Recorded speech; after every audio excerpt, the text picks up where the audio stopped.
This is such important work. You know, I can't think of anything that's more important that a school system does than this. And like my friend over there, I want to make sure that the details are right. And I have to say that some of I've seen teachers in a lot of different districts teach, and the best teachers that I've seen in my life are in DCPS. So I want to make sure that impact does no harm as well, because you don't want to expose a really great teacher to something that's either humiliating or wrong, or just somehow doesn't get the details right. Agree. So I'm going to actually, like my friend here, lead with a concern that I have, and I've got a few. Of the 4 components that you laid out, 2 of them are basically different ways of looking at the DC BAS. CAS, sorry, the DC CAS. Yeah.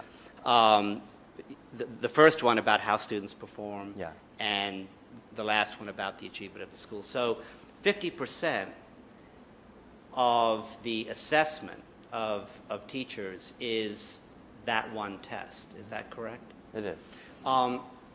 So I've talked with actually one of those teachers who I happen to think is the best teacher I've ever seen in my life. Yeah.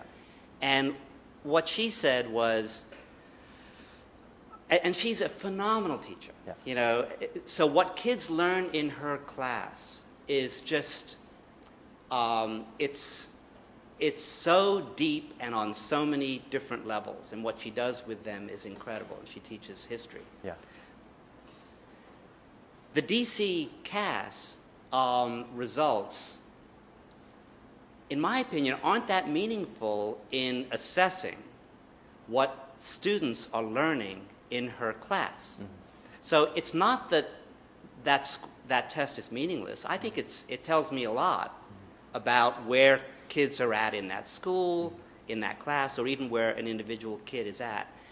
I'm not sure that it tells me about the quality of that teacher. Mm-hmm.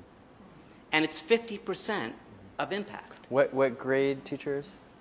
Well, the one I was talking about. The one that you were talking about. Was 8th grade. Okay. And this teacher teaches history? History. Yeah. Right. So actually, this teacher would be evaluated slightly differently, because this teacher doesn't teach a DC CAS subject, math or reading. Well, coincidentally, that may be true, but it could have been 3rd grade. It could have been any one of a number of things. Certainly, yeah.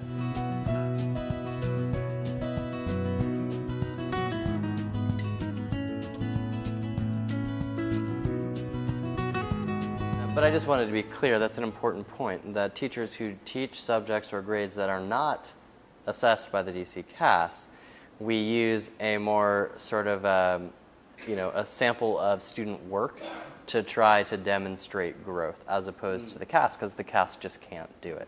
But even if it were a 3rd or 4th grade teacher who was responsible not just for reading and math, but also science and social studies, etc., I understand that, yes, the CAS is only going to represent some slice of what they've taught. And I think that's an imperfection. I think we need to just admit that. At the same time, I think what we've said as a system, that while the CAS is by no means perfect, it's not the best test in the world, it is certainly a decent indicator of basic literacy and basic numeracy. And it's something that we want all of our kids to be at least proficient in. And so let me just... And numeracy, but not quality of teaching. So here's where there might be a philosophical difference, where that we feel that quality of teaching is actually not the thing that we're most concerned about. We're most concerned about quality of learning. And I actually think it's a bit of a shift, right? Now, we do look at the quality of the teaching through the classroom observations, because we do think it's important, and it gives us good information to help teachers improve, right? We look at practice to know, look, if you're struggling in this area, here's how we can help you improve. But ultimately, what we care most about is, how much learning occurred in the class. And I'm not suggesting the CAS is the only indicator of that, but we do think it's an important one.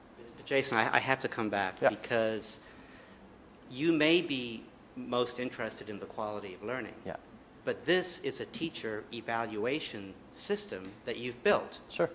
I'm also interested in the quality of learning, but I don't want an evaluation system that is mischaracterizing what the data is telling me. And if the quality of learning, as reflected on the DCPS, has to do with things other than what that teacher did, I understand what you're saying. then that test is being misused for this purpose.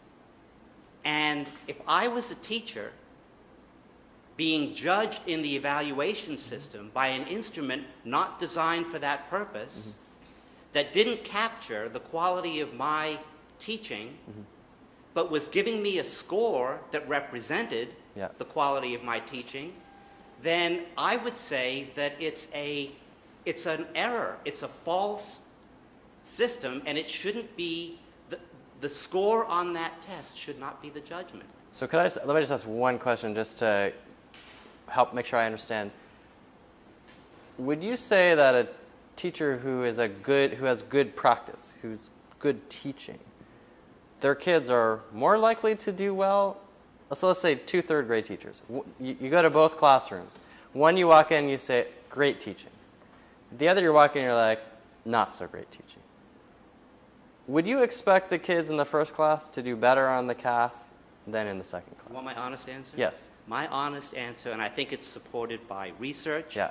I think it's been so consistent over time, nationwide. Yeah. My answer is that the kids who are going to do well on the DCPS are higher socioeconomic kids, and poorer kids are not going to do as well. And it's not that you can't have an impact on that. I think you can have an impact on that. But I think it's a mistake to say that whatever the results are on that test must therefore reflect the quality of teaching. So I think we have another, I'm not sure that I agree with you, but I think we have another comment. So go ahead. Okay. I agree statistically that children that are from lower economic circumstances don't necessarily do as well test-wise. Well, I'm the proud mother of one who has beat all of those odds and has tested alongside his colleagues and in some areas done better than his white peer. So with that being said, I understood what you were saying as IMPACT being a little faulty and how it evaluates the teachers. But think in terms of a student who's being evaluated. They're being evaluated by a teacher who's not doing a very good job of teaching. How fair is that? It's not going to be a perfect system, just like report cards are not a perfect system. But I would have an issue with any teacher that has an issue with being graded when that's what they do to others.